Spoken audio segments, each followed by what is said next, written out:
L'univers est l'explosion combinée du temps et de l'espace qui produisit l'existence. C'est dans cette existence qu'on se retrouve tous une fois de plus encore ce dimanche. C'est un autre dimanche, mais c'est sur la même chaîne de télévision. Nous sommes sur Afrique Média. Mesdames et messieurs, asseyez-vous confortablement parce que pendant 1 heure du temps, vous aurez la clé et la connaissance qui va avec. Dimanche dernier, l'autre dimanche et l'autre dimanche encore, nous avons vu les 7 pratiques sataniques mineures et les 3 pratiques sataniques majeures. Aujourd'hui, il sera question de voir comment s'en sortir, comment faire un contrepoids au satanisme, comment se libérer et se délivrer soi-même. Eric Massarouakam à la réalisation technique, Emeline Sandra Ndongola à la communication, Paul Djambi sera à la lumière et au son. Bien sûr, Alice Ngoum va assurer les voix off. Et devant ce micro de présentation, je suis le bon Bok Benoît Buton, rayé toutes les mentions inutiles.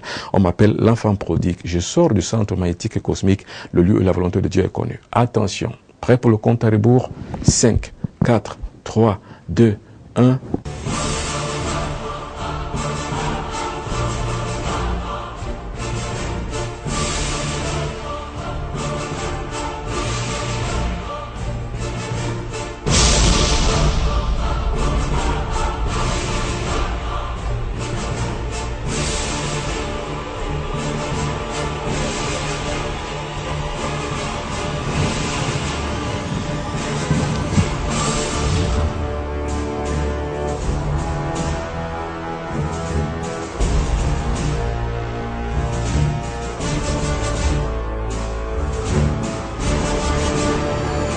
Vous êtes très nombreux qui, de par le monde, vous nous suivez tous les dimanches. Nous en sommes très fiers et nous vous sommes reconnaissants.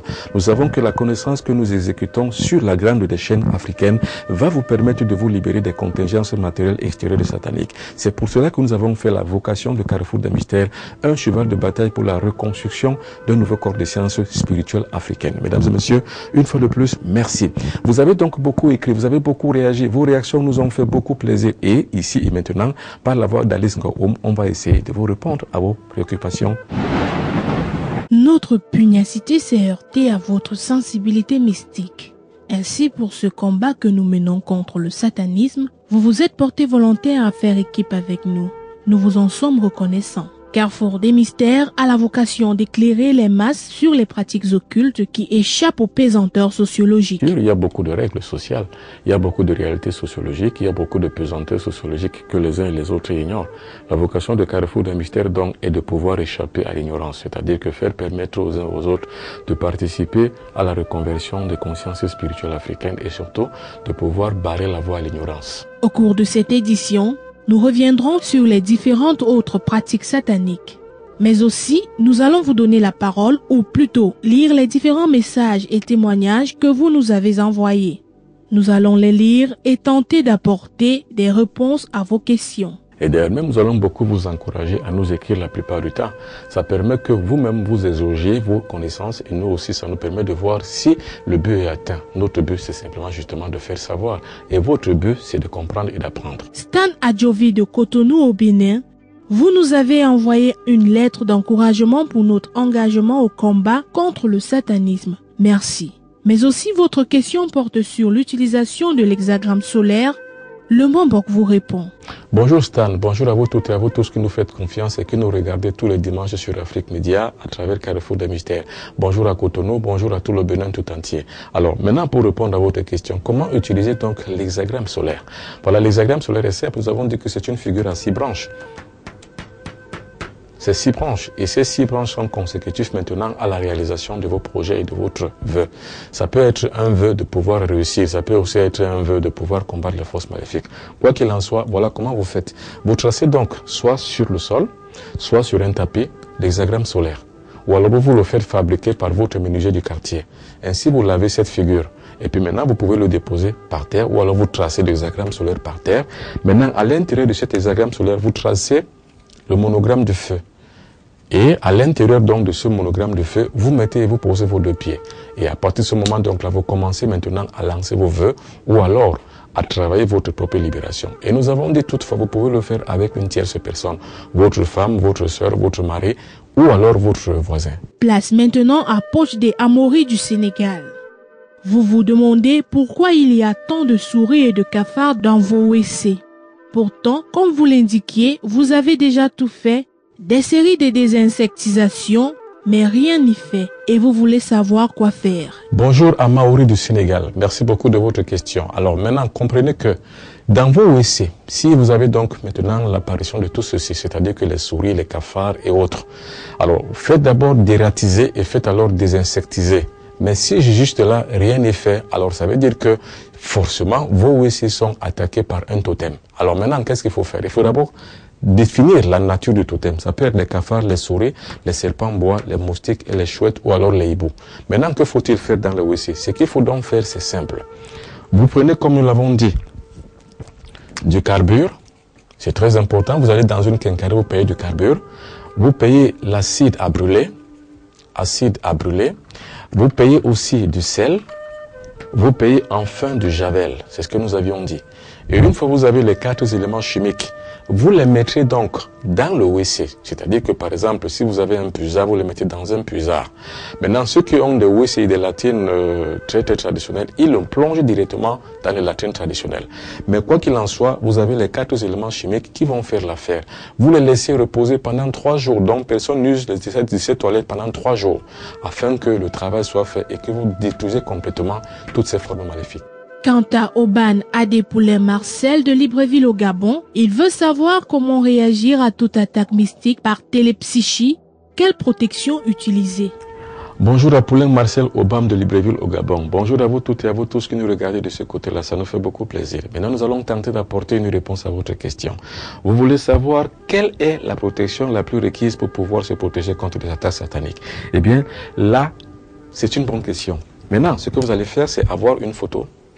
4x4, nous avons dit, c'est ce qu'on appelle la photo sacrée. Votre image est là, donc la photo elle est 4x4, voilà votre image qui est là, et vous faites simplement le pentagramme. Donc voici le pentagramme que vous faites. Et c'est tout. Vous avez déjà protégé votre personnalité, ou alors votre corps, ou alors votre environnement, vous l'avez personnalisé. Et là maintenant, aucune attaque ici ne peut vous attraper. Nous avons dit que vous le faites ponctuellement quand vous allez à un endroit où vous n'avez pas confiance. Olisa Matalo en Angola dit souffrir toutes les nuits des couches de nuit et des repas de nuit. Il veut savoir s'il n'existe aucune technique de contrôle de soi qui lui permettrait d'éviter ce genre de maléfice. L'Angola n'est pas de reste. Bonjour madame Atalo qui nous écrivait depuis Luanda en Angola. Bonjour à vous toutes et à vous tous.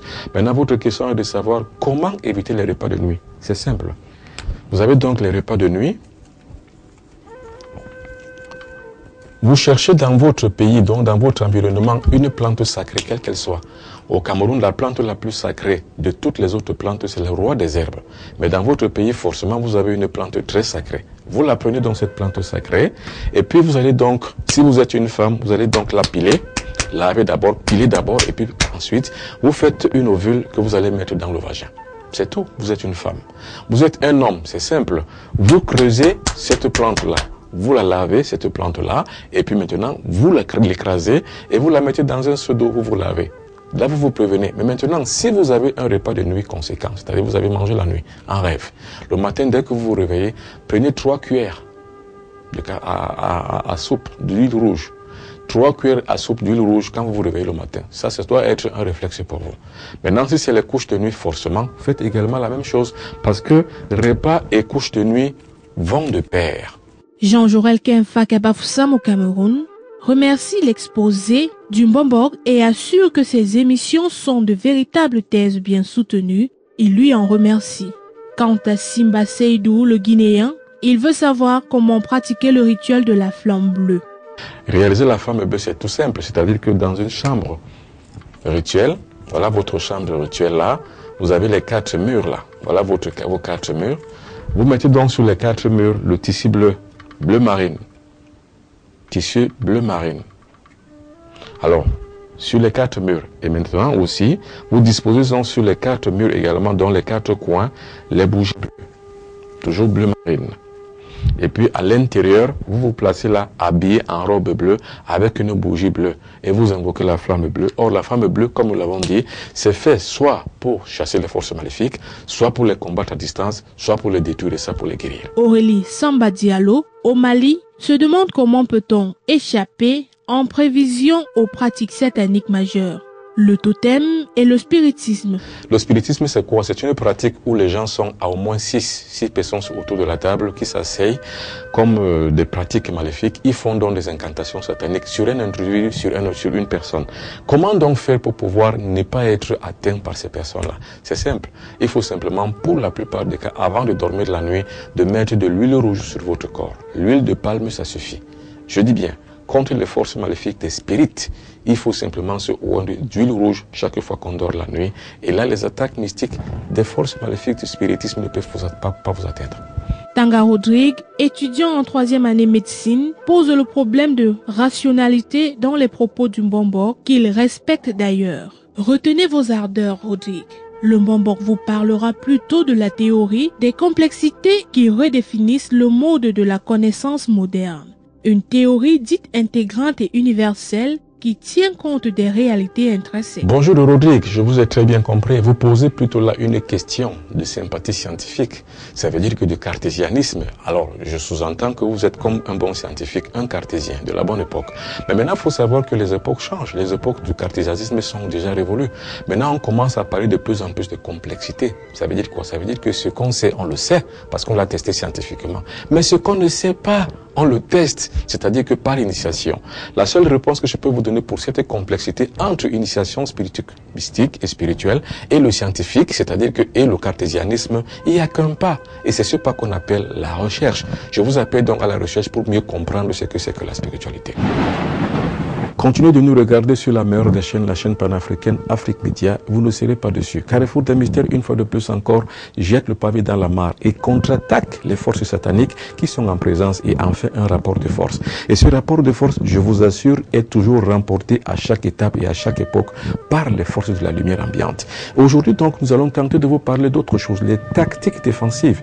Mais c'est quoi les tactiques défensives? Ça veut dire quels sont les a priori, quels sont les rites et les rituels qu'il faut utiliser afin de pouvoir parer à toute confection maléfique qui est contre vous. Alors, il faut donc avoir quelle tenue? Il faut donc avoir quelle attitude? Alors, comment se comporter en cas d'attaque? C'est ce que nous allons voir ici maintenant avec la voix d'Alice Ngaoum sur les tactiques défensives. Regardez.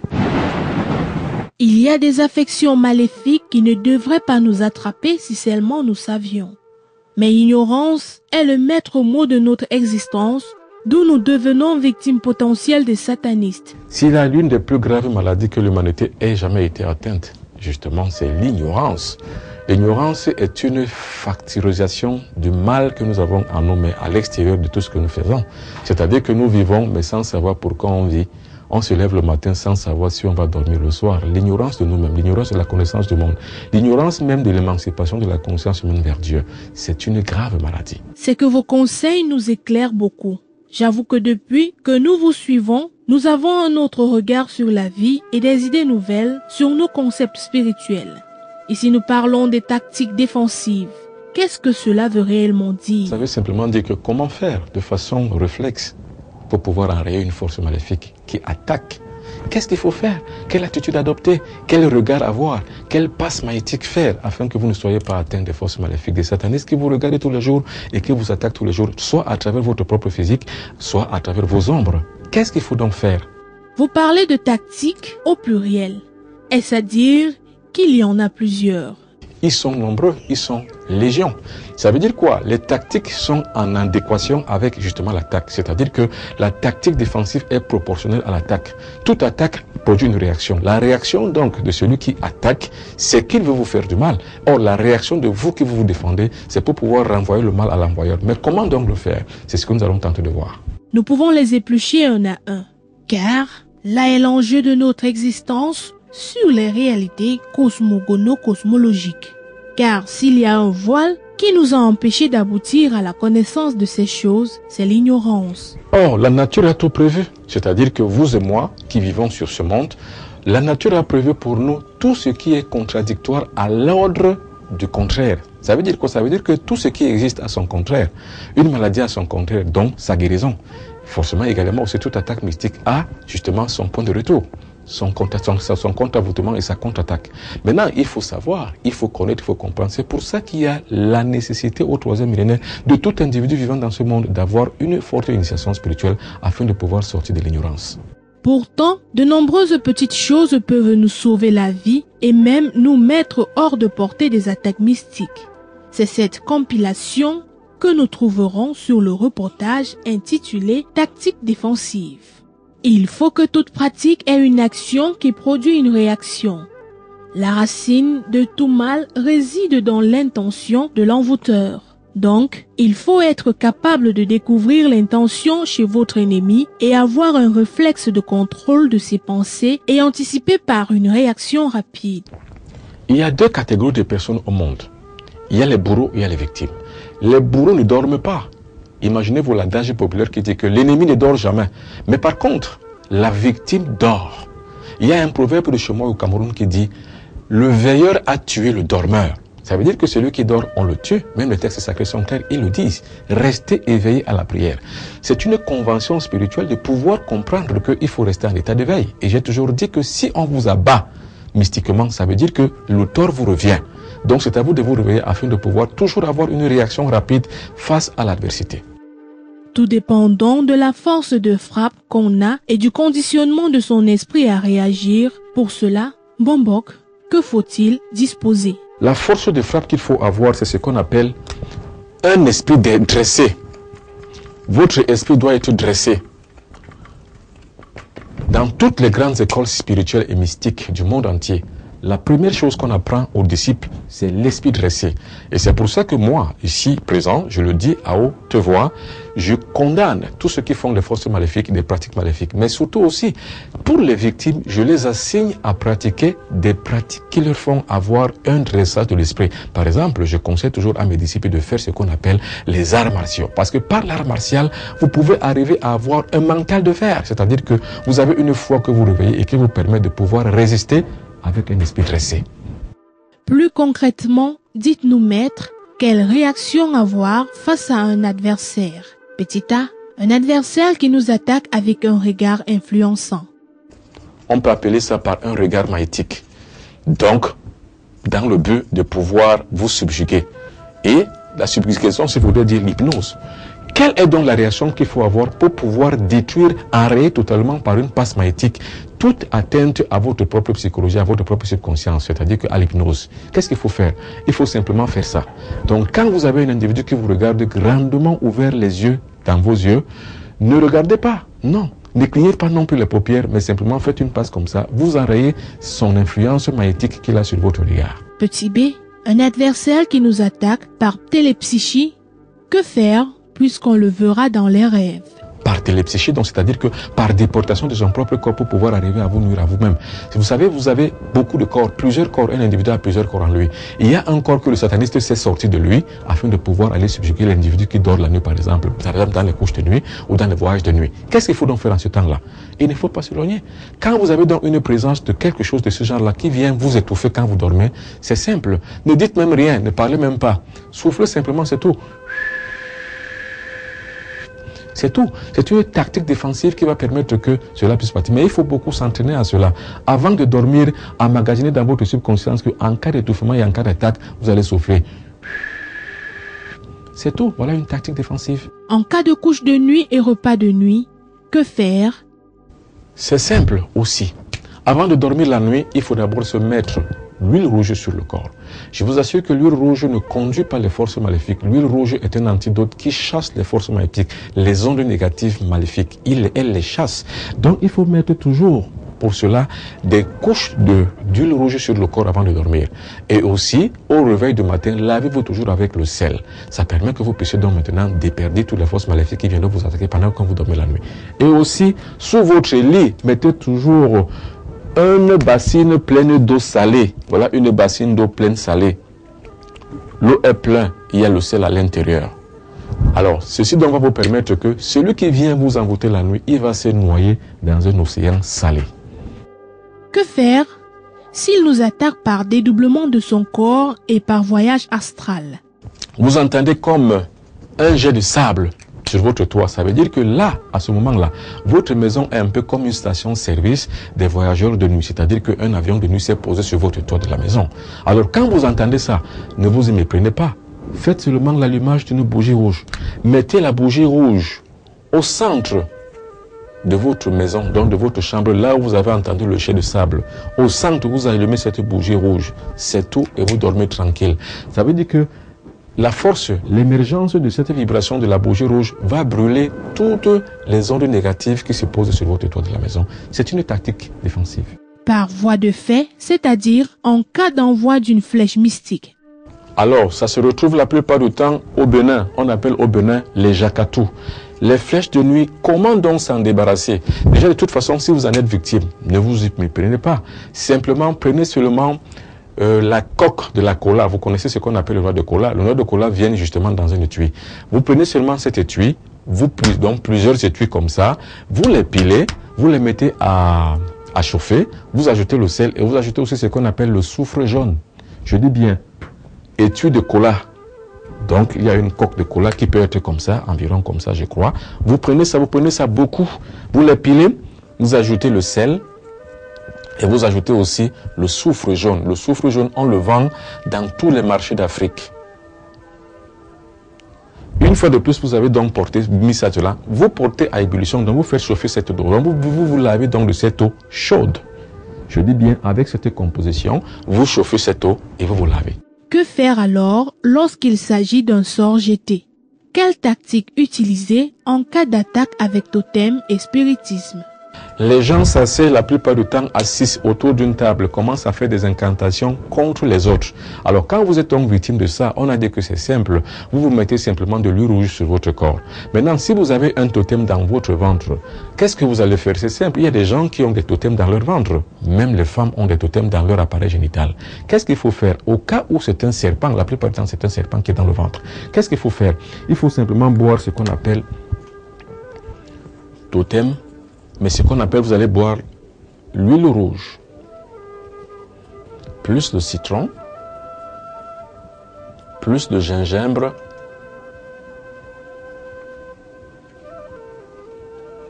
et enfin, plus de l'eau. Vous mélangez tout ceci dans un bidon de 5 litres, beaucoup et donc en bonne quantité dans un bidon de 5 litres. Vous mettez ça frais au frigo et vous commencez à boire un verre matin, un verre midi, un verre soir. Pendant 3 semaines, vous allez donc libérer le totem qui est dans votre ventre. L'eau est la meilleure des réclames.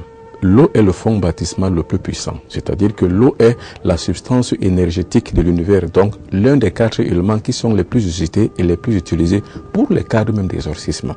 L'eau donc, quand on la sacralise, elle devient donc un moyen coronaire de combat contre les forces maléfiques et de toute attaque satanique, que ce soit les attaques mineures ou que ce soit les attaques majeures. L'eau est la parade nécessaire qu'il faut. Maintenant, encore faut-il savoir comment l'utiliser. C'est ce que nous tentons ici de dévoiler et de lever un pan de voile pour que vous puissiez mieux comprendre et mieux connaître son utilité, son utilisation. L'eau sacrée, c'est un reportage signé Alice Ngaoum. L'eau est le fond baptismal le plus important de tous les autres.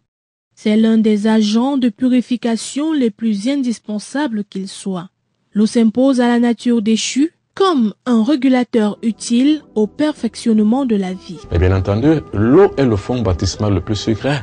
Alors, outre toutes les définitions scientifiques que nous connaissons de l'eau, on peut simplement dire que l'eau est une nature. L'eau est la vie. Et l'eau est l'un des 4 éléments de la nature qui nous donne donc beaucoup de prouesses spirituelles. Donc, c'est une véritable tactique de défense avec l'eau. C'est un fond baptismal utile. Le patrimoine du combat le plus connu est l'eau. Elle résume la plupart des actes de guérison dans la consécration et la bénédiction qu'elle est appelée à opérer.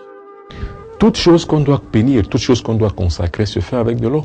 C'est pour ça que l'eau est l'un des très grands agents cosmiques et mystiques. C'est-à-dire que l'eau, à partir de laquelle on peut arriver à exercer des prouesses, doit avoir donc des vertus autres. C'est pour ça que nous parlons donc de l'eau sacrée. Or, l'eau sacrée ne peut le devenir qu'en fonction de l'état du disciple. C'est-à-dire que l'état de l'individu qui le fait, qui doit bénir l'eau, qui doit la consacrer, afin qu'elle devienne sacrée, doit avoir une prépondérance de l'évolution.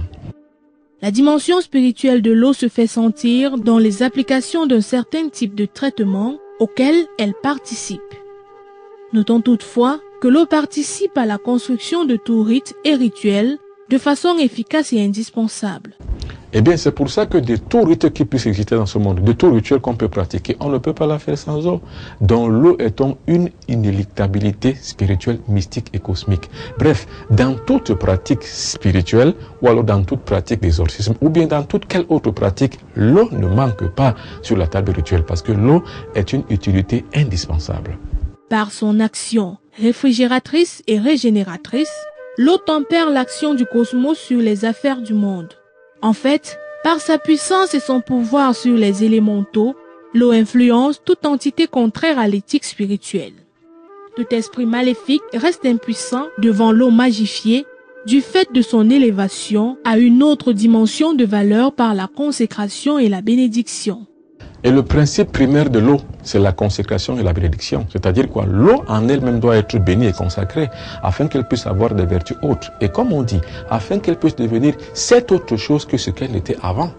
Et c'est l'acquis donc de cette autre chose qu'on n'était pas avant qui permet que l'on puisse rentrer dans le domaine maintenant du sacré. Or, dans le domaine du sacré, tout est purification, tout est spiritualité. Dans la spiritualité, la fréquentation, on acquiert donc maintenant des fréquences supérieures hautes. Ou alors on accorde l'eau qui devient donc maintenant une vibration spirituelle. Parlant justement de bénédiction et de consécration, comment procéder à magifier l'eau et à la sacraliser afin de lui conférer un pouvoir qui domine tout? Mais c'est tout simple. Pour pouvoir donc bénir l'eau, c'est-à-dire que sacraliser l'eau, ça veut dire bénir l'eau. Sacraliser l'eau voudrait dire bénir l'eau. C'est tout à fait simple. Il y a plusieurs méthodes. Il y a les méthodes chrétiennes, il y a les méthodes musulmanes, il y a les méthodes asiatiques, il y a beaucoup de méthodes. Mais maintenant, quelle est donc la méthode la plus simple chez nous les Africains qui peut nous convenir afin que nous puissions avoir une eau sacrée qu'on pourrait appeler l'eau lustrée, ou alors en gros terme, l'eau lustrale. Voilà donc comment il faut faire pour avoir ce qu'on appelle l'eau lustrale. C'est simple, pour avoir l'eau lustrale, il faut simplement avoir trois choses. Première chose, il faut avoir le fer, donc une barre de fer. Deuxième chose, il faut avoir de l'eau, donc un verre d'eau. Ou alors un seau d'eau, ou alors, je sais pas moi, un gobelet d'eau. Ça dépend de ce que vous voulez et de la quantité que vous voulez. Alors, vous avez aussi maintenant le feu. C'est simple, qu'est-ce qu'il faut faire? Il faut allumer le feu. Il faut donc, quand le feu se braise, donc prendre de l'ampleur, donc devient flamme, vous prenez la barre de fer, vous le déposez sur le feu, donc sur les flammes de feu. Vous attendez jusqu'à ce qu'il atteigne 100 degrés. Or, quand la barre de fer devient à 100 degrés, donc le feu brûle à 100 degrés, la barre de fer rougit. Quand la barre de fer rougit donc maintenant, dans un verre d'eau, dans un seau d'eau ou alors dans une forme d'assiette d'eau, qu'est-ce que vous faites? Vous prenez donc votre barre de fer qui est rougie, vous plongez dans l'eau. Vous plongez, voilà la barre de fer, la partie qui est rougie. Vous plongez dans l'eau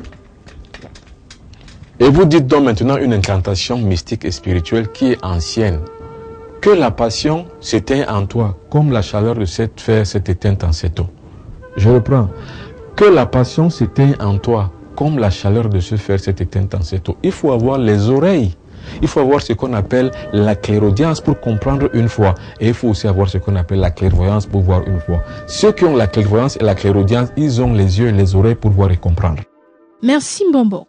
Vous aviez dit plus haut que l'eau consacrée et bénie pouvait réaliser des exorcismes et produire des miracles.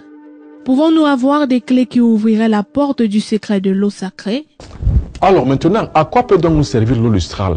Attention, il y a des bénédictions dites de premier ordre et des bénédictions dites de deuxième ordre. Ça, c'est la bénédiction de deuxième ordre. Ça veut dire que ici, vous mystifiez l'eau. L'eau devient non pas seulement sacrée et lustrée, mais l'eau devient aussi une valeur mystique, une valeur spirituelle, donc une valeur thérapeutique. Ça peut guérir. Or, ici maintenant, quelles sont donc les affections pour faire l'expérience? Parce que, en fait, je vous dis des choses et je vous les démontre. Et par expérience, je vous dis de les pratiquer, de les appliquer. Qu'est-ce qu'il faut donc faire pour avoir l'eau lustrale? C'est ça. Maintenant, à quoi l'eau lustrale peut donc nous servir? C'est simple. Qu'est-ce qu'il faut faire? Vous allez faire donc ceci. Si vous avez le diabète, par exemple, je vous dis, parce qu'il faut savoir que la maladie est dans la conscience, dans la tête. Et il faut savoir que la loi a une santé et que la santé est une loi. Il faut donc savoir que par expérience, vous devez le faire. Vous avez donc le diabète ou l'hypertension, pour ne citer que ces deux maladies-là. Vous faites donc l'eau lustrale et vous buvez de cette eau. Par exemple, vous avez le diabète. Par exemple, vous avez l'hypertension. Vous buvez de cette eau pour voir exactement si ce que je vous ai dit est vrai ou pas vrai.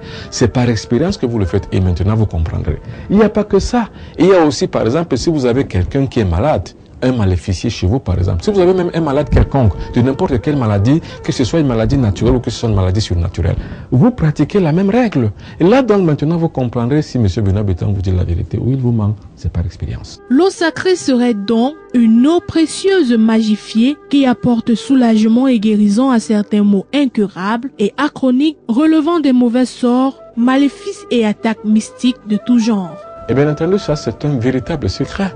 Ça, c'est le secret des maîtres. Ça, c'est la santé des maîtres. Ça, c'est la guérison des maîtres. Ça veut dire qu'un véritable maître ne sera jamais malade.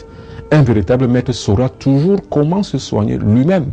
Or, dans les vestiges du passé, nos ancêtres qui vivaient vieux, ils vivaient plus de 300 ans, 400 ans, 500 ans. C'est parce qu'ils avaient les secrets. Et il faut savoir qu'à un moment donné de sa vie, il faut prévoir la santé, prévenir la santé. Pour cela, donc, il faut le faire à chaque fois, qu'on soit malade ou pas. Faites-le. Et vous comprenez donc que vous l'avez fait pour pouvoir protéger votre corps, votre esprit et pour pouvoir garantir une santé de fer jusqu'à la fin de votre vie. À quel titre peut-on classer l'élaboration de l'eau sacrée? Est-ce une pratique religieuse qui obéit à la démarche classique que nous connaissons? Mais bien entendu, je ne peux pas vous l'avancer simplement comme ça de façon fortuite, que cette eau sacrée peut guérir toutes les maladies ou alors que vous avez toute l'affection mystico-spirituelle. L'eau du sacré peut vous guérir. Je ne peux pas seulement l'avancer, mais je vous dis, pratiquez par l'expérience. Or, je ne peux jamais vous donner une recette comme celle-ci si moi-même je ne l'ai pas du tout expérimentée.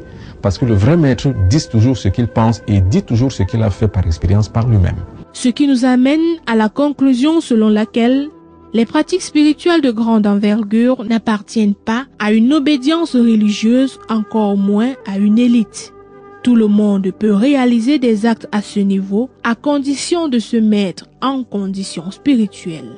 Merci, Momo.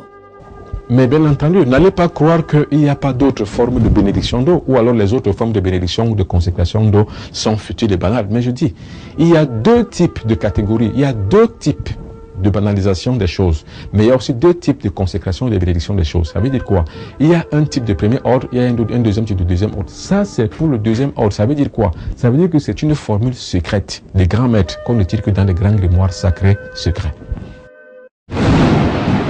Disposer de l'eau est une bonne chose. Maintenant, il faut savoir les applications. Il faut en connaître tous les détails dans son utilisation. Sinon, ça ne servirait à rien de l'avoir sacralisée.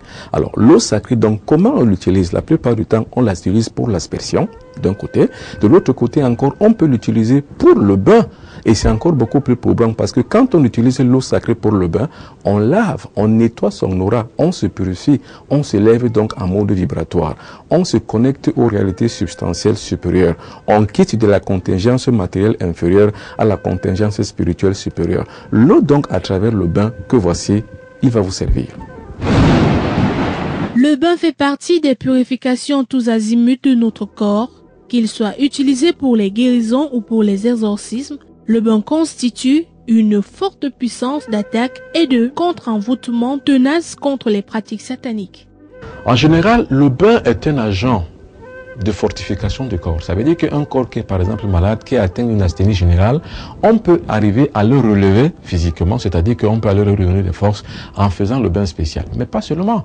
Il y a aussi ce qu'on appelle des affections mystico-spirituelles sur le corps de l'individu qui peuvent salir son aura. Par exemple, vous saluez quelqu'un qui est très sale, qui a les mains sales, qui fait de mauvaises choses, qui pratique des sorcelleries. Vous le saluez ou vous l'embrassez, vous arrivez donc à salir votre propre image, donc votre propre aura. Qu'est-ce qu'il faut donc faire en ce moment-là? Il faut donc faire un bain spécial. Si vous avez vos auras qui sont compliquées, qui sont très sales, vous vous bloquez, vous avez ce qu'on appelle les blocages tous azimuts. Ça veut dire que tout ce que vous faites dans votre vie ne réussit pas. C'est pour ça qu'il est interdit, ce n'est pas moi qui interdis, mais il est interdit que quelqu'un vous touche ou que vous embrassiez quelqu'un si vous ne connaissez pas sa probité morale. Il y a plusieurs sortes de bains conséquents à l'état des victimes. C'est ainsi qu'il y a des bains d'exorcisme, des bains sacrés, des bains de purification de l'aura et les bains de bénédiction. Ces différentes formes de bain vous permettent donc de pouvoir avoir une certaine quiétude de votre corps. Parce que le but de tout individu, de toute vie sur Terre, c'est d'atteindre la félicité, donc le bonheur. Accéder donc au bonheur relève de beaucoup trop de sacrifices humains et physiques. Quand je dis sacrifice, ce n'est pas des sacrifices qu'on tue les choses ou les gens, non. Les sacrifices de soi, et ces sacrifices de soi font que nous puissions accéder à des renoncements potentiels et des renoncements lesquels vont nous permettre d'arriver à la grande vie spirituelle. Mais vers quoi doit-on orienter le bain spécial? Y a-t-il un moment précis où il faut faire ces bains? Si oui, après quels symptômes? Alors, ces différents vins, bain d'aura, bain d'exorcisme, bain salé, bain de purification, ce sont des différents bains qu'il faut toujours faire. Attention, il y a deux formes d'application de ces bains. La première forme d'application, c'est des applications mystiques, donc des applications spirituelles si vous voulez, des applications de formation à la spiritualité, donc des applications de prévention. Vous vous prévenez de tout ceci. Quand vous rentrez dans la voie spirituelle, vous commencez déjà à vous préparer. Donc vous commencez déjà à faire ces bains. Ces différents vont vous permettre donc de pouvoir purifier votre corps, donc de rester pur et d'avoir une grande lumière autour de vous. Alors ce sont donc des bains qu'on doit faire. Maintenant la deuxième pratique, la deuxième application c'est quoi? C'est quand on a un certain nombre de symptômes. Donc quand on a des affections mystico-spirituelles, par exemple, vous avez le zona qui vous apparaît sur le corps. Par exemple, tout ce que vous faites ne réussit pas, ne marche pas, ne donne pas. Par exemple, tout ce que vous acquérez, vous n'avez pas. Par exemple, si vous acquérez même des choses, vous n'arrivez pas à faire des choses, à réaliser des choses. À quoi en faire, vous n'en savez pas du tout. Alors qu'est-ce qu'il faut donc faire en ce moment? Il faut aussi faire ces bains. Donc de deux manières on fait, de prévention et puis curatif. De nos jours, le monde des hommes est devenu très dangereux. Des pratiques de plus en plus perverses envahissent la société des hommes qu'il est indispensable et urgent de se conformer au combat pour la survie. Oui, ce que vous n'avez peut-être pas su dès votre grandeur, ou alors dès votre petitesse, ou alors dès votre jeune âge. On ne vous a pas appris que vous vivez dans un monde très dangereux. Ou alors, si vous êtes né dans l'opulence, vous vivez bien, vous mangez le matin, midi et soir. Vous ne savez pas ce qui est autour de vous. Mais ceux qui ont les yeux ouverts sur le monde, ceux qui sont les analystes de la société humaine, sur le plan anthropologique, savent que le monde est de plus en plus dangereux. Or, pour cela, il faut donc s'enquérir des moyens spirituels pratiques pour pouvoir arriver à être protégé, à mettre des garde-fous autour de soi, donc avoir des facteurs de lutte qui permettent qu'on puisse en sortir à toute épreuve. Voyons concrètement comment préparer et pratiquer le bain spécial. Alors, quels sont donc les types, les caractéristiques d'un vrai bain spécial? Le vrai bain spécial, soit il vous prépare à la spiritualité, donc à l'initiation, soit le bain vous prépare à la vie active. Ça veut dire à prévenir des blocages et puis à les enrayer. Si vous avez la poisse, si vous n'avez pas d'attirance, si vous n'avez pas du tout de bénédiction, de chance, vous pouvez aussi faire un bain. Mais en général, somme toute, le bain a le seul but, c'est de pouvoir purifier l'individu. Alors, comment donc procéder? Par une forme de simple rituel, arriver à se purifier. C'est simple. Vous allez prendre en un ce qu'on appelle les feuilles de manioc. Attention, ouvrez bien les yeux, ne revenez plus sur ça après. Feuilles de manioc. Prenez les stylos et les briques, écrivez, feuilles de manioc. Vous avez là quelques poissons fumés. Ça veut dire que 2 ou 3 poissons fumés. Vous allez au marché, vous achetez le poisson fumé sans marchander. C'est simple. Vous pouvez aussi avoir aussi le camphre. Alors vous allez donc dans les marchés, là où on vend les produits exotiques spirituels, vous achetez le camphre. Vous mettez également là à côté, vous avez aussi ce qu'on appelle le sel. Le sel, lui, ne manque jamais.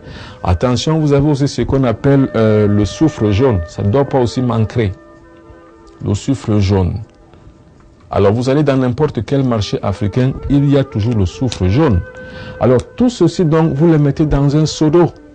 Alors, qu'est-ce que vous faites donc dans ce seau d'eau-là? Vous mettez de l'eau et vous remplissez tout ceci de ce que vous avez acheté. Il est dans le seau d'eau. Maintenant, vous attendez minuit. Et à minuit 00, vous entrez donc maintenant dans votre toilette, donc dans vos salles de bain. Vous commencez à parler, c'est-à-dire que vous parlez maintenant comme si vous vous adressiez à quelqu'un. Mais en fait, vous vous adressez à votre propre destin. C'est-à-dire que vous dites tout ce qui vous dérange. Je suis malade, je suis ceci, je n'avance pas, j'ai des blocages, tout ce que je fais ne marche pas. Je ne veux plus que ça continue, c'est très important de le dire. Je veux que ça s'arrête. Attention, je ne dis pas je voudrais, non. Je dis je veux que ça s'arrête. Et ayez un ton impérial afin que vous puissiez dominer votre destin. Parce que le destin, attention, vous ne l'avez pas tracé, vous êtes né et il vous suit. Ou alors, ce n'est pas votre destin, mais c'est un maléfice qui est contre vous, ou alors une malédiction. Qu'est-ce qu'il faut donc faire? Il faut parler avec un ton impérial pour vous imposer vis-à-vis de votre adversité, qui est soit une malédiction, soit votre destin, soit alors une affection maléfique. Vous comprenez un peu le jeu? Et quand vous le faites donc, vous commencez à vous laver. Vous avez fini de vous laver, attention, versez le tout. ne vous essuyez pas. Vous laissez le corps sécher lui-même avant d'aller dormir. Vous le faites 9 jours de suite. C'est ce qu'on appelle un bain spécial. 9 jours de suite, c'est très important. 9 jours de suite. Et à minuit. Tous les jours à minuit.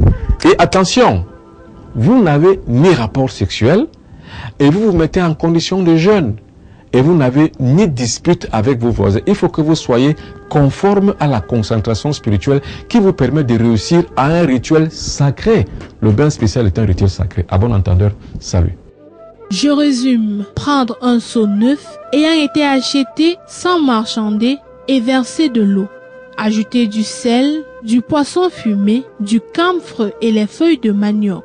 Parler en exposant ses problèmes personnels, puis se laver sans s'essuyer à la fin du bain. Se oindre ensuite d'huile rouge avant d'aller se coucher. Réitérer l'opération 9 jours de suite tout en prenant soin de changer l'eau, le matériel à chaque fois. Merci Mbombo. L'eau est le fond baptismal le plus intéressant et le plus efficace. Il est donc utilisé pour ces faits que nous venons de voir. Mais il n'y a pas que l'eau, il y a aussi le feu. Le feu, lui aussi, comme l'eau, est un agent extérieur élémental. Il permet aussi de délier, de détruire et surtout de renvoyer à l'envoyeur. La pratique satanique par le sataniste pense être au rebut, c'est-à-dire que pense être protégé par sa force et son pouvoir. Mais non, une fois on connaît le modèle d'utilisation de feu sacré, on renvoie donc la pratique satanique à son envoyeur. Donc on peut dire que le feu sacré est une forme de choc en retour. Ici et maintenant, Alice Ngaoum revient signé par ce reportage qui vous étaye les bienfaits de l'utilisation du feu sacré. Regardez. Le feu est un agent d'exorcisme aussi fugace que l'eau. Sinon, plus si on en maîtrise la manipulation. La particularité du feu est qu'il consume certains éléments divers désharmonisants. Qu'est-ce à dire, Mbombo? Notre Dieu est un feu dévorant, nous dit-on, c'est-à-dire que les textes sacrés le disent. Attention. Et du cendre renaît toujours le phénix. Ça aussi c'est très important, c'est-à-dire que du centre de feu renaît toujours le phénix. Attention, le feu est l'agent extérieur, mystico-spirituel qui brûle tout, qui délie tout et qui consume tout. C'est très important. Il faut se brûler soi-même afin de pouvoir renaître d'en haut. Ça dit tout, ça veut aussi dire beaucoup. L'être humain est comme le fer, s'il se brûle, on peut tout en faire. On peut faire la houe, on peut faire la machette, on peut faire le râteau, on peut faire tous les ustensiles et tous les outils de travaux possibles. Attention, il fallait commencer par là pour que vous compreniez ce que c'est que le feu. Le feu est un agent spirituel qui purifie, qui exorcise, qui détruit, qui consume et qui élève. Attention, le feu sacré de la Pentecôte, vous en savez quelque chose. Ce niveau de compréhension est celui des maîtres dans les arts mystiques et spirituels. Bon, vous qui êtes un grand maître en la matière, le pourquoi du comment de l'indispensable connaissance de la manipulation du feu dans la spiritualité. Celui qui tient la manipulation du feu dans la spiritualité tient la connaissance. Tient et la connaissance, non seulement la connaissance sacrée spirituelle, mais aussi tient aussi à connaître l'individu, comment il fonctionne. Tout ce qui passe par le feu qui brûle s'élève spirituellement. Vous ne pouvez jamais vous élever spirituellement si vous ne brûlez pas votre corps. On ne brûle que son corps à travers les scories qu'on a, donc à travers les paresses, la manipulation, les 7 péchés capitaux qu'on a en nous. Quand s'élevant spirituellement, c'est le but de toute une manipulation de feu. Le feu donc a plusieurs sortes de symboles. Il y a le symbolisme existentiel, c'est-à-dire que qui permet qu'en existant, on peut se purifier. Il y a aussi le symbolisme physique, qui fait qu'avec le feu sacré, on peut arriver à délier et à couper les liens magnétiques pour pouvoir les renvoyer à son envoyeur. Est-ce donc à dire que le combat spirituel engage des stratégies diverses et des facteurs de lutte qu'on doit impérativement lier à notre dimension humaine de vie de tous les jours? Vivre est un combat. La vie, c'est un combat quotidien. Sinon, si vous ne combattez pas pour votre survie, vous mourrez. La vie vous emporte. Les cataclysmes peuvent vous emporter. Les combats des êtres humains entre eux peuvent vous emporter. Tout ce qui est existentiel peut vous emporter. Pour cela, donc, il faut avoir des facteurs de lutte. Et ces facteurs de lutte qui sont pour vous, donc, des garde-fous qui protègent votre vie, afin que votre vie soit exempte de toute attaque et que vous viviez votre vie jusqu'à la fin. Parlant du feu sacré, il est toujours très indispensable d'avoir des armes. Ou du moins, connaître l'utilité des armes qui nous entourent. La plupart du temps, la nature prévoit toujours une solution à côté d'un problème posé.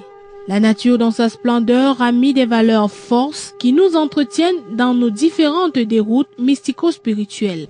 Ça veut dire que tout a été prévu pour que l'individu puisse vivre le plus longtemps possible sur Terre et puis puisse vivre le plus heureux possible parce que le bonheur est le but de toute existence. Or, le bonheur, il est à la fois physique et spirituel. Le bonheur physique, c'est quoi? C'est que votre corps soit préservé des forces maléfiques et des maladies. Le bonheur spirituel, c'est quoi? C'est que vous atteignez l'extase mystique, dont la perfection. Bref, arrivez à vous arrimer à la conscience cosmique supérieure pour devenir un véritable fils de lumière. Maintenant, qu'est-ce qu'il faut faire donc pour cela? Il faut donc s'arrimer à la logique de la vie qui voudrait qu'on soit protégé contre tout.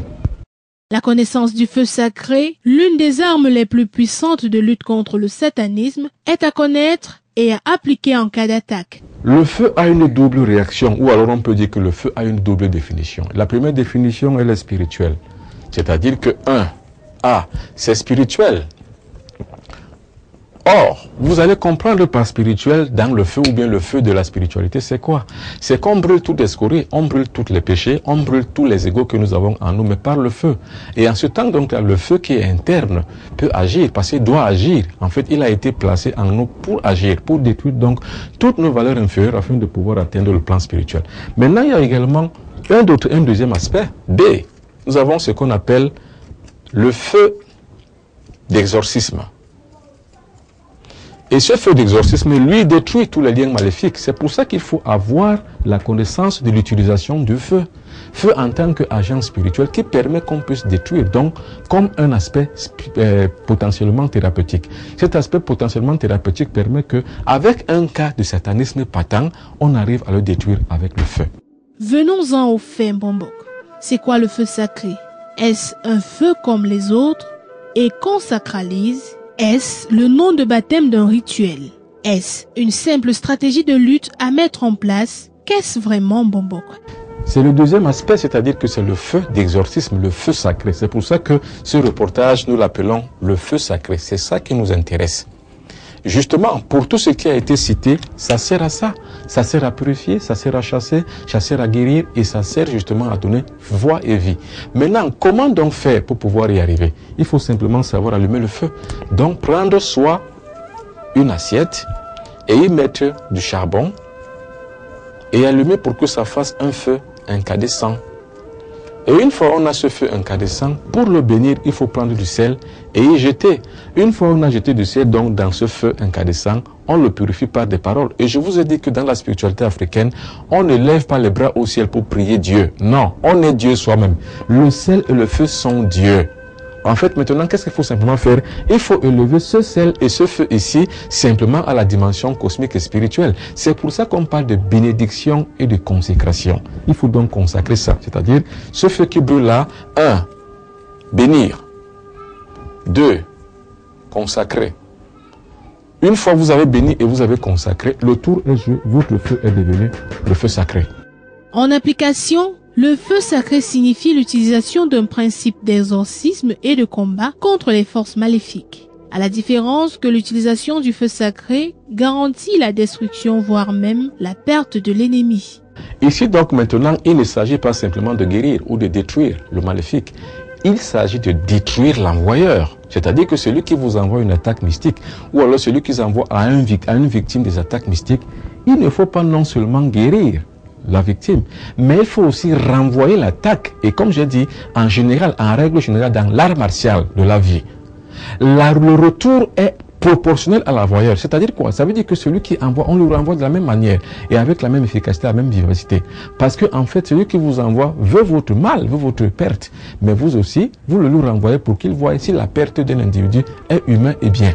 Comment utiliser le feu sacré en substance? En fait, ce qui est important, c'est d'avoir la connaissance nécessaire pour combattre et se protéger dans un monde de plus en plus dangereux. Et maintenant, comment il faut procéder? Il faut simplement procéder que quand vous allez mettre ce feu-là maintenant, alors la victime se tient ici. Voilà la victime qui est là, face à l'est. Attention, c'est très important, vous allez mettre ce feu face à l'est.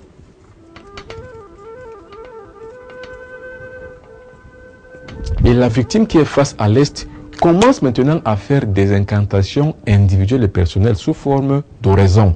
Ça veut dire quoi? Ça veut dire que vous n'avez pas besoin de lire un papier. Vous commencez seulement à parler soit pour vous, soit pour autrui. Et attention, au finish, vous allez demander qu'il soit fait à l'envoyeur ce qu'il a fait à la victime. Ça veut dire quoi? Ça veut dire que si la victime souffre par exemple des malaises cardiaques, des malaises physiques, ou alors a une possession et réagit possessivement, qu'est-ce qu'il faut faire? Il faut le pratiquer face à l'Est, allumer le feu, le consacrer, le bénir et maintenant renvoyer à son envoyeur. Vous verrez que la victime qui est là, qui justement dans un moment donné était très malade gravement, si vous renvoyez le mal, ça veut dire que si la victime est déliée de la chose dans laquelle il souffrait de son corps, le mal va retourner ipso facto à son envoyeur. Pratiquer le feu sacré est une garantie de protection et de guérison spirituelle. Que doit-on faire en cas d'attaque? Ou plutôt, comment et combien de fois peut-on recourir à cette pratique? Cette pratique est innommable et innombrable. Ça veut dire quoi? Ça veut dire que vous pouvez la pratiquer tout le temps, autant de fois que vous voulez, en prévention, et aussi de façon curative. Ça veut dire que même si vous n'avez rien, faites-le et dites simplement ceux qui attaquent ma vie. Donc si au cas où vous n'avez rien, vous n'êtes pas malade, ou la personne n'est pas malade, vos enfants ne sont pas malades, vos personnes qui sont autour de vous ne sont pas malades, mais vous pouvez le faire. Vous pouvez le faire autant de fois que vous voulez. Vous renvoyez toujours le mal de façon potentielle. Ça veut dire quoi? Ça veut dire que même en prévention, vous dites si jamais un individu tente de m'attaquer ou d'attaquer mes enfants, qu'il lui soit retourné de la même manière qu'il l'a envoyé. Maintenant, si un individu est malade ou vous-même vous êtes malade, vous le faites maintenant de façon curative. Je suis malade, je me sens ceci, ou alors mon enfant est malade, il se sent ceci. Je veux que celui qui l'a envoyé ceci ou cela puisse lui être retourné de la manière qu'il l'a envoyé. Dans l'univers, il n'y a pas le hasard, il n'y a pas de demi-mesure. L'univers tourne comme une réaction chimique. Dans une réaction chimique, toute action produit une réaction. Rien ne se perd, tout se transforme. C'est pareil dans l'univers et dans le cosmos. Ce qui se passe est que toute attaque produit une réaction. Ça veut dire quoi? Ça veut dire que si quelqu'un vous attaque, vous devrez savoir réagir. C'est ce que les arts martiaux appellent l'attaque-réponse. C'est-à-dire, on vous attaque et vous répondez par justement une attaque. Donc, la contre-attaque est une nécessité spirituelle. Le contre-envoûtement, donc, révèle le même sens. Ça veut dire quoi? Ça veut dire que quand vous êtes victime d'une attaque mystique, il faut savoir réagir. Il faut savoir relancer, renvoyer à son envoyeur. C'est pour ça que nous allons ici détailler avec la voix d'Alice Ngouaoum une fois de plus. L'immanquable Alice Ngouaoum va nous parler du contre-envoûtement une fois de plus. Regardez. L'envoûtement est une technique maléfique de mauvais sort. On le réalise sur une victime ciblée par préméditation ou triée au hasard. Il faut savoir que pour envoûter un individu, il ne faut pas forcément le connaître. On peut trier au hasard des rues un individu sur qui on jette son dévolu satanique et on l'envoûte. Donc l'envoûtement est un principe d'action maléfique sur autrui, c'est tout. La particularité d'un envoûtement réside dans la réaction de l'individu aux souffrances qu'on lui inflige grâce au sortilège lancé par l'envoûteur. La nécessité et le ressenti d'un envoûtement se passent toujours à travers les symptômes. Ça veut dire que si on est victime d'un envoûtement, ça se voit toujours par les symptômes. Il y a des symptômes qui apparaissent qui font croire qu'on est justement envoûté. C'est très important.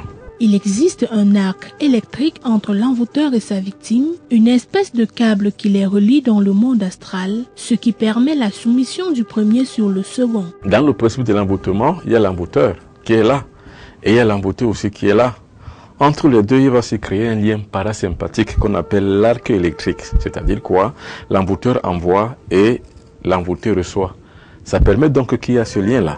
Et au moment de l'envoûtement, au moment du désenvoûtement, de l'exorcisme, c'est ce lien-là qu'on tente, qu'on tient à couper afin qu'il y ait donc un déséquilibre pour l'envoûteur et qu'il y ait une libération pour l'envoûté.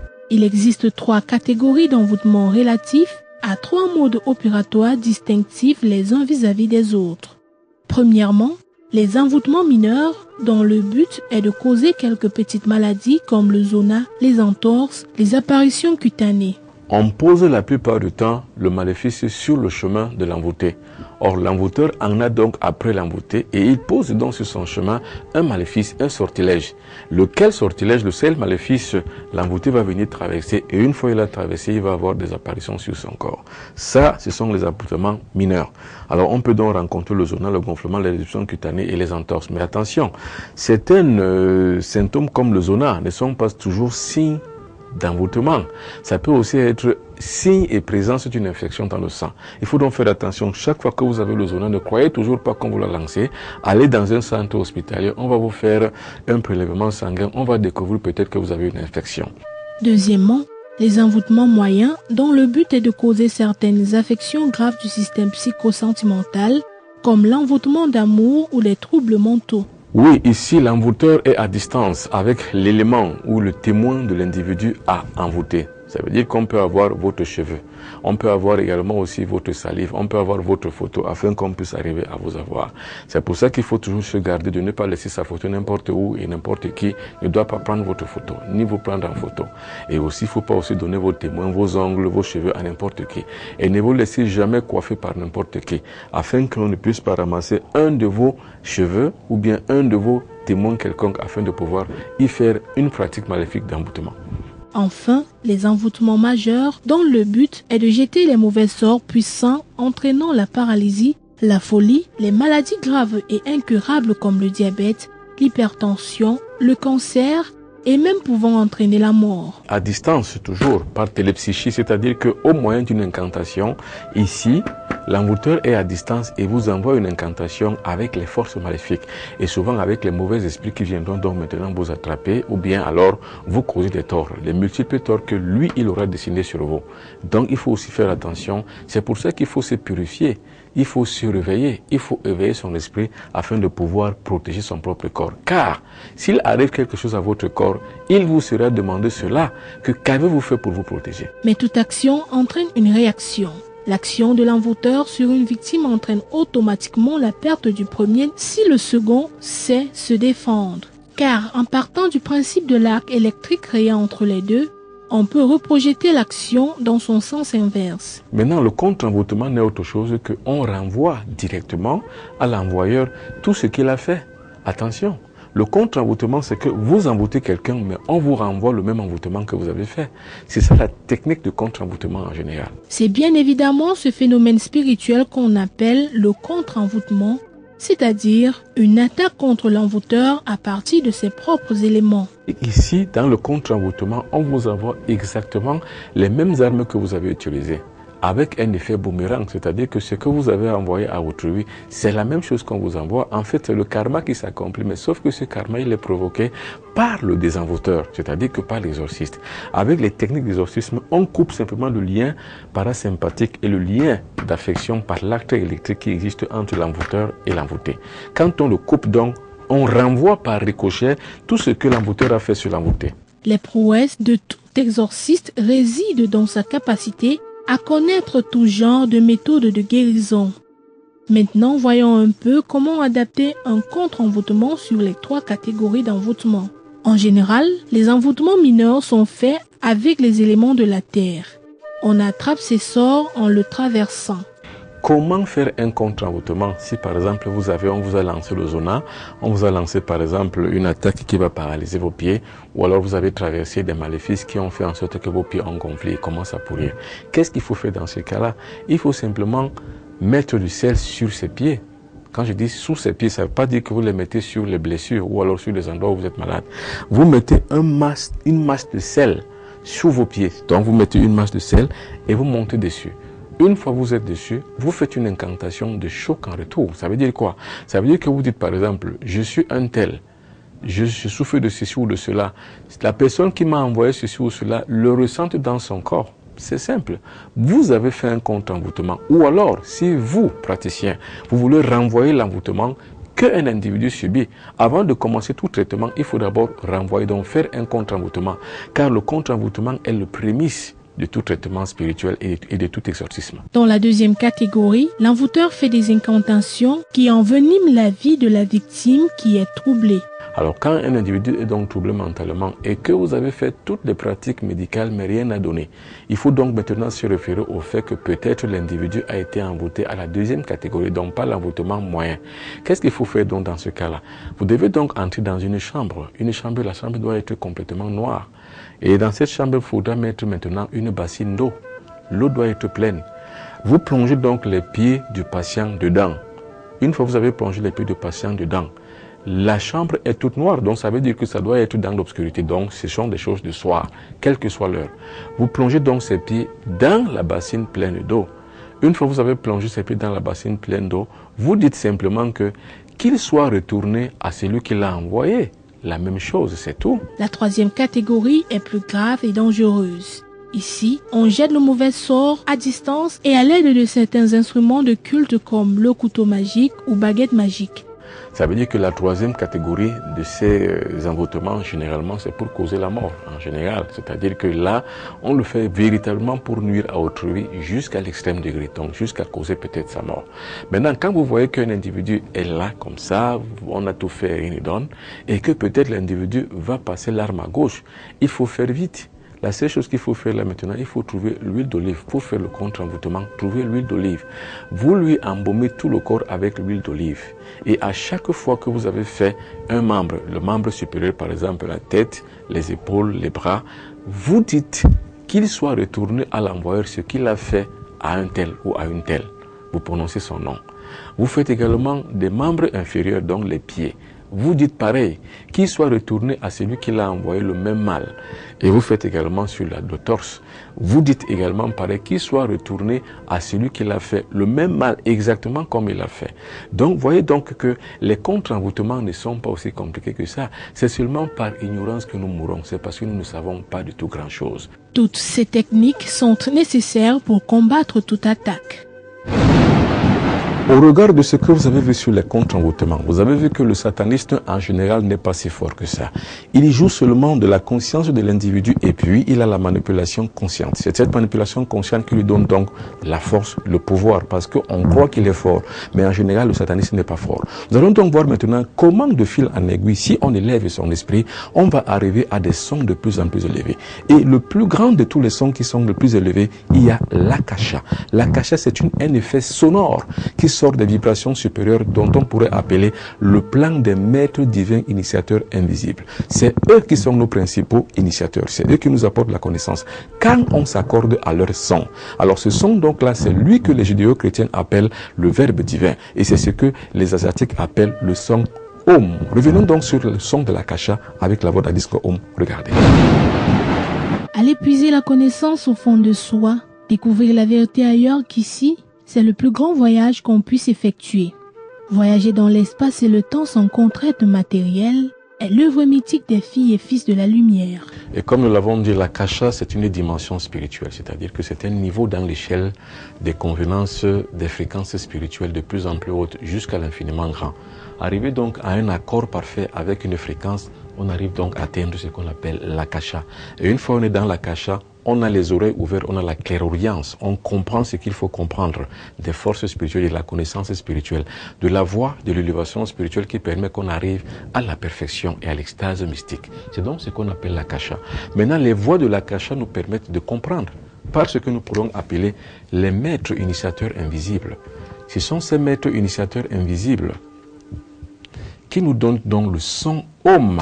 C'est-à-dire que ce que les judéo-chrétiens appellent le verbe divin ou ce que eux, les asiatiques, appellent l'akasha, qui nous permet donc de comprendre ce qu'il faut comprendre pour notre propre initiation. Le disciple de la lumière doit combattre sa nature inférieure pour aspirer à l'accès dans celle d'en haut. C'est cette aspiration de l'esprit qu'on appelle métamorphose spirituelle. La métamorphose spirituelle permet que l'on parte à partir des vibrations inférieures, parce que le monde est fait ainsi, il y a des vibrations basses et des vibrations hautes. Vous êtes là. Votre nature inférieure qui vous envoie à faire le satanisme ou à pratiquer n'importe quel autre crime, ou alors d'avoir une conscience inférieure, c'est parce que vous êtes lié à des vibrations inférieures. Or, c'est le domaine des satanistes. Les satanistes sont vibrés par le pouvoir naturellement sataniste, c'est-à-dire ils sont ici. Mais maintenant, l'être humain qui est là est appelé à évoluer, à monter en substance, afin de pouvoir parvenir à la lumière. Or, atteindre la lumière, donc l'akasha, permet que l'on puisse gravir les échelons des fréquences qui sont de plus en plus élevées, mais à travers nos pouvoirs extrasensoriels, donc le 6e sens, le 7e sens, le 8e sens et le 9e sens, qui nous permettent donc d'accéder à ceci pour pouvoir atteindre la lumière. Le disciple, le vrai, est un maillon de la longue chaîne de ceux qui ont atteint la transformation. Celle-ci implique un travail de titan, car ce n'est guère facile. C'est même très difficile. C'est en cela que réside notre volonté à vouloir se parfaire. Oui, il faut savoir que pour atteindre le niveau le plus haut de l'akasha, il faut faire ce qu'on appelle les travaux d'Hercule. Or, les travaux d'Hercule, c'est quoi? Ce sont des travaux de dur labeur. Ce sont des efforts titanesques afin de pouvoir dépasser la nature inférieure humaine. Parce que la nature inférieure humaine est faite d'ego. C'est-à-dire que ce sont des sortes de soi-même, c'est-à-dire que des sortes d'amour pour soi-même qu'il faut dépasser. Ce sont des sortes de ferveur inférieure que nous avons en nous, des ferveurs animales que nous avons en nous, qui nous retiennent dans la matérialité spirituelle, c'est-à-dire qui nous retiennent dans les fréquences basses. Maintenant, pour pouvoir se lever, il faut couper ces racines-ci. Or, pour les couper, il faut aller du prochain au lointain, il faut aller d'ici et de là, afin de pouvoir y arriver. Bref, il faut simplement avoir à faire des dures épreuves de la vie qui nous permettent d'y arriver. Et pour cela, il y a ce qu'on appelle les ascèses. Les ascèses font partie donc de ce travail. Il y a ce qu'on appelle l'anachorétisme. C'est-à-dire que vous rentrez dans un monde silencieux, parce que ce n'est que dans le silence qu'on va écouter les sons de la kasha et qu'on va se défaire de sa nature inférieure afin de pouvoir accéder à la lumière et à la connaissance de Dieu. Parce que n'oubliez pas qu'on dit que la connaissance de Dieu est le début de toute sagesse. Donc pour atteindre donc la sagesse spirituelle des maîtres initiateurs invisibles, il faut d'abord passer par les ascèses énormes et par l'anachorétisme. Ça veut dire que vous vous isolez. Vous allez là où il n'y a pas de bruit pour rentrer dans le profond silence. Car on dit la plupart du temps, si la parole est d'argent, le silence est d'or. Ce cheminement vers la voie interne se réalise selon un ordre particulier de la nature. C'est le retour à la source d'eau vive en soi, où on apprend à s'écouter en silence.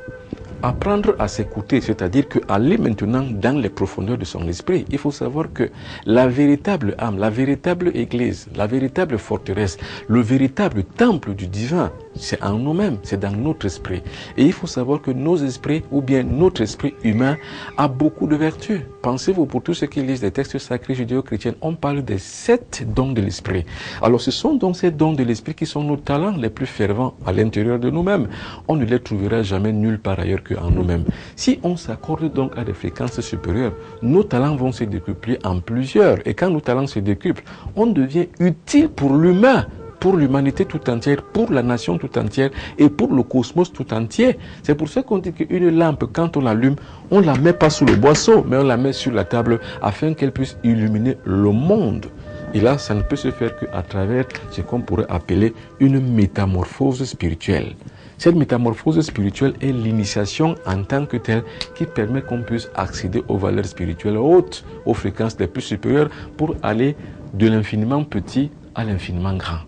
En fait, c'est dans son cœur en secret et dans le silence qu'on entend les voix de la vérité. Ces voix sont le verbe du Dieu incarné en toute vérité et en toute chose.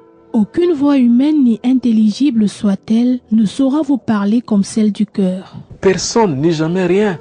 Soit-il un maître, soit-il un être humain. Et encore que moi je ne suis jamais rien que ce que je suis et je ne prétends jamais donner la connaissance aux gens. Personne ne doit vous la donner et personne ne peut vous la donner. Fût-il même un dirigeant d'église, non, il ne peut pas. La seule façon de s'accorder à la fréquence supérieure qui vous enseigne des véritables choses, la véritable spirituelle, la véritable connaissance et la véritable sagesse, ce sont les voies des maîtres initiateurs invisibles. C'est pour ça qu'on dit qu'il y a les 9 degrés, des 9 étapes de la spiritualité et les 9 degrés d'initiation. Parce que cela permet qu'avec les 9 degrés, on arrive à vous donner l'essentiel, les clés nouvelles, essentielles qui vous permettent donc de vous accorder vous-même au maître divin initiateur qui projette dans vos oreilles le son Om, la fréquence supérieure qui vous donne la vraie vérité du monde que Dieu lui-même donne au monde. Alors la paix que vous devez donc avoir, c'est celle du cœur, afin de pouvoir donc accéder à la voix du cœur qui vous dit des choses spirituelles. C'est si exaltant que très peu de personnes ont pu se joindre à cette voie pour se réaliser. Malheureusement, on accède à cette voie qu'en brisant toutes les autres qui bouillonnent négativement en vous. Il y a plusieurs voix qui parlent à nous. Ce sont ces voix qu'on appelle les voix de l'ego. Or, toutes ces voix-là doivent être tues afin de pouvoir accéder donc à la véritable voix qui parle dans notre cœur. Pour tuer donc toutes ces voix, il faut se tuer soi-même. C'est ce qu'on appelle la mort initiatique. Vous vous tuez vous-même afin de mourir, comme un oiseau qu'on appelle le phénix, qui brûle entièrement et qui renaît de ses cendres. C'est donc cette métamorphose qu'il faut faire afin de pouvoir accéder donc à la voix du cœur. Mais Bombok, comment y arriver?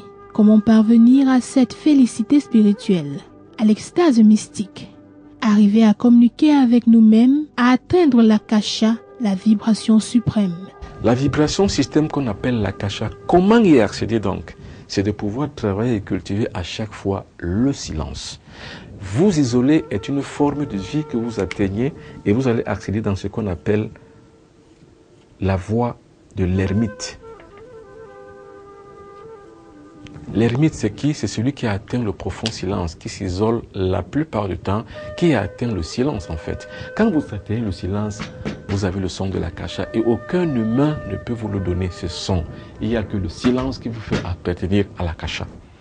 Nous comprenons par là qu'il faut prétendre à la remission de nos viles pensées et à nos petits égos personnels pour atteindre l'akasha. Mais l'akasha est tout au-dedans de nous qu'en dehors. Pour y accéder, pour en entendre la voix du salut, il faut lutter et combattre sans faille contre notre nature inférieure. La lutte que nous devons avoir une fois que nous avons cette connaissance-là, c'est de commencer à se tuer soi-même. Alors nous avons donc sorti les 7 péchés capitaux qui sont donc, si vous voulez, des sortes de vies sacramentales et qui donnent donc accès à l'individu de pouvoir tuer son propre ego et ses propres égos qui sont là. Parce que les gnostiques appellent ça les moi pluralisés, c'est-à-dire qu'il y a plusieurs égos en nous que nous devons tuer. Si nous ne les tuons pas, nous n'y arriverons jamais. Mais comment donc le faire? Comme nous l'avons dit, s'asseoir la plupart du temps seul. La véritable église, celle où Dieu lui-même parle, celle qui est la mieux réglée que toutes les autres, c'est celle du cœur. En dites-nous, Bombok, pour le cas de l'hypertension et du diabète, principale cause de mortalité en Afrique, que nous dit l'akasha? À quel traitement nous tourner pour une guérison définitive? Comment donc, selon l'akasha, selon les vertus que l'akasha nous a données, comment donc guérir l'hypertension et le diabète? Attention, je ne dis pas que moi, Bombok Benoît Bitton, je guéris le diabète et l'hypertension. C'est pas ce que je dis. Je dis comment vous soignez de l'hypertension et du diabète. Vous prenez donc un canari, vous tracez donc à même le sol un triangle. Alors ce canari donc là maintenant, vous mettez de l'eau simple, l'eau naturelle. Vous y mettez un caillou que vous aurez ramassé comme ça de façon fortuite, mais un caillou qui vous a marqué. Ça s'appelle alors un sphragisme, c'est-à-dire un canari, un caillou qui vous marque. Vous l'appelez donc comme ça. Donc vous épinez donc ce caillou-là, vous le mettez à l'intérieur. Vous tracez donc une pyramide, donc un triangle en fait. Vous mettez donc le canari là-dedans qui doit séjourner 21 jours. Et une fois vous avez donc laissé séjourner pendant 21 jours, prenez ce canari et vous commencez à le boire par vertu d'une gorgée par jour. Je recommence. Une fois vous avez laissé votre canari à l'intérieur duquel vous avez mis l'eau et le caillou, vous donc prenez donc ce canari après 21 jours, vous commencez par boire une gorgée seulement par jour. Et jusqu'à ce que le canari finisse. Quand le canari finit, allez maintenant voir votre médecin, demandez-lui à vous faire des prises de tension et puis à contrôler votre diabète. Vous serez étonné. Vous serez même surpris de ce que vous avez eu après comme guérison. C'est ainsi que prend fin cette nouvelle édition de Carrefour des Mystères sur la même chaîne de télévision Afrique Média. Afrique Média, le monde c'est nous. C'est là où tout se passe. C'est le panafricanisme spirituel qui se passe et qui s'écrit ici et maintenant. C'est une nouvelle passe qui nous permet donc de revenir donc aux consciences primaires, c'est-à-dire à reconduire la conscience ancestrale tout en créant un nouveau corps de sciences spirituelles basé sur l'éveil de la connaissance africaine afin que aucun Africain au 3e millénaire ne puisse demeurer dans l'ignorance qu'on a prôné dans sa conscience. Ici et maintenant, nous avons parlé donc des combats contre les forces sataniques et nous avons aussi étayé un certain nombre d'éléments qui vont nous permettre de comprendre comment combattre et comment se libérer soi-même. Eric Marcel Wakam était à la réalisation technique, Paul Djambi était à la lumière au son, Alice Ngoum était à la voix off, Emiline Sandra Ndongola était à la communication. Quant à moi, je suis le Bombok Benoît Bitton, rayez toutes les mentions inutiles, on m'appelle l'enfant prodigue. Je retourne maintenant au centre magnétique cosmique, le lieu où la volonté de Dieu est connue, d'où je vous reviendrai la semaine prochaine, toujours avec le même plaisir. Mais attention, restez scotchés au programme de Afrique Média, car Afrique Média, c'est là où tout se passe. Afrique Média, le monde, c'est nous. Au revoir, bye bye et à dimanche prochain.